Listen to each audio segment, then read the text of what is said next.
자, 우리가 지금 이제 상황은 판매자가 구매자에게 물품을 수출을 해요. 예를 들면 장비를 판매자가 해외에 있는 한국에 있는 구매자에게 이제 수출을 하게 돼서 이 사람이 이제 수입을 한 다음에 이 사람이 국내에 있는 수요자를 찾아가지고 물건을 이제 판매를 하는 거죠. 그래서 이제 그럼 이제 실질적으로 이제 장비가 해외에서 들어와서 이 물품을 실질적으로 사용하는 사람들은 이 수요자라는 사람들이 이제 물품을 사용을 하는 거죠. 근데 이 사람들이 장비를 사용을 하다가 갑자기 하자보증 기간 내에 멀쩡하게 사용이 당연히 가능할 거라고 생각했었던 그 기간 내에 물건이 이제 갑자기 고장이 나게 되면 이 고장난 물건에 대해서 하자보증 책임을 누군가에게 이제 물어야겠죠. 야, 내가 이거 돈 다 내고 제대로 샀는데 왜 2년 동안은 다 이상 없이 쓸 수 있다고 했었는데 왜 갑자기 2년 이내에 고장이 나는 거냐? 이걸 이제 좀 해결을 해달라라는 이제 하자보증 청구를 하게 되는 거죠. 그러면 이 수요자들이 사용을 하다가 하자보증 청구를 누구한테 하는 거냐? 우리가 이제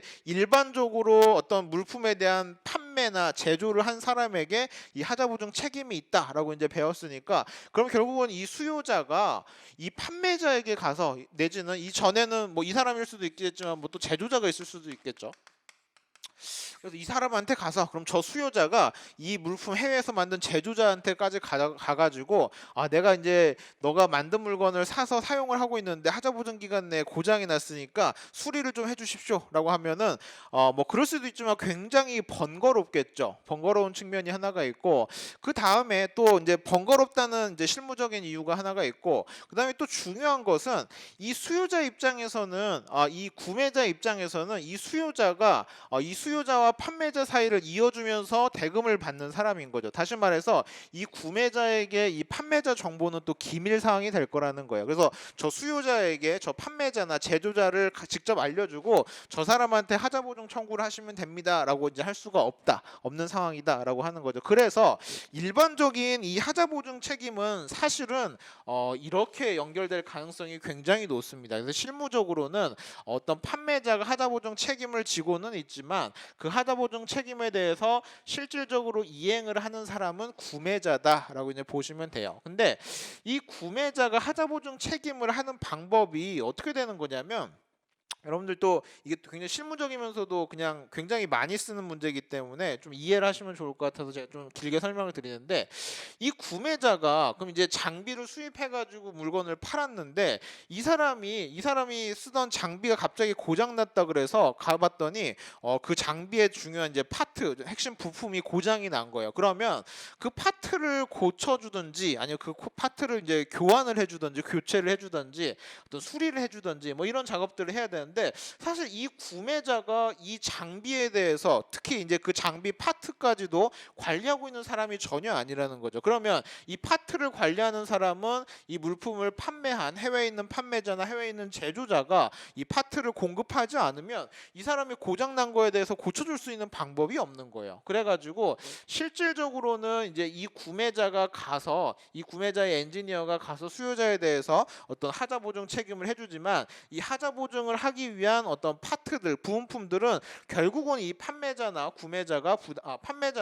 해외에 있는 제조자가 도와주지 않으면 이 구매자가 이 하자보증 의무를 이행할 수가 없는 그런 상황이 실무적인 상황이죠. 그래서 이 하자보증의 양상이 어떻게 나게 되냐면 자 그러면 이 수요자가 구매자가 이제 가가지고 하자보증을 해주려고 갔더니 핵심 파트가 필요하다, 어떤 특정 부품이 필요하다라고 했을 때 이 부품이 필요한 거를 이 판매자로부터 사가지고 구매자가 다 그러니까 판매자에게 유상으로 구매를 해가지고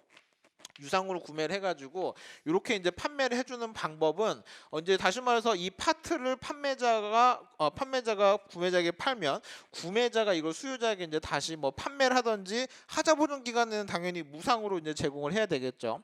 자 이제 이런 거래는 여러분들 보시면 이 파트에 대한 하자보증 책임이 누구에게 있는 상황이라고 보이시나요?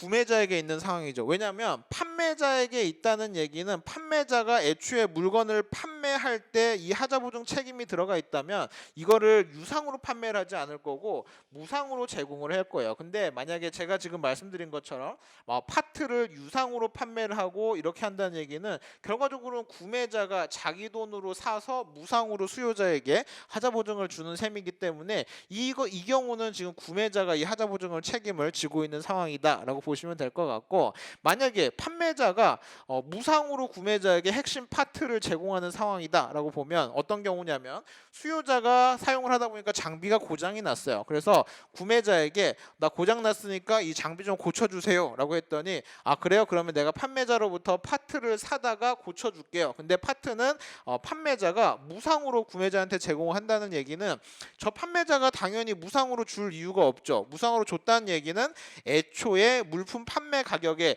장비 가격에 그 하자보증 관련된 비용을 이미 청구를 했다는 소리고, 그 얘기는 이 판매자에게 이 무상으로 줘야 되는, 다시 말해서 판매자에게 하자보증 책임이 여전히 유보되어 있는, 가지고 있는 그런 상황이다라고까지 이해를 하시면 되겠습니다. 그래서 지금 이제 양상이 어떻게 나타나냐면 구매자가 자기의 엔지니어를 들어가서, 그러니까 쉽게 말해서 이 판매자가 자기가 해외에서 비행기 타고 와서 이거 고쳐줄 수는 없으니까 구매자가 노무비라든지 서비스 활동은 자기가 직접 해주고, 그 다음에 이제 이 활동을 하기 위한 파트들이 필요한데 이 파트는 유상으로 판매하는 경우에는 하자보증 책임이 구매자에게 있는 경우라고 보시면 되고, 무상으로 제공하는 경우에는 판매자가 이미 돈을 받아서 자기한테 책임이 있기 때문에 무상으로 제공한 경우다라고까지 이해를 하시면 되겠습니다.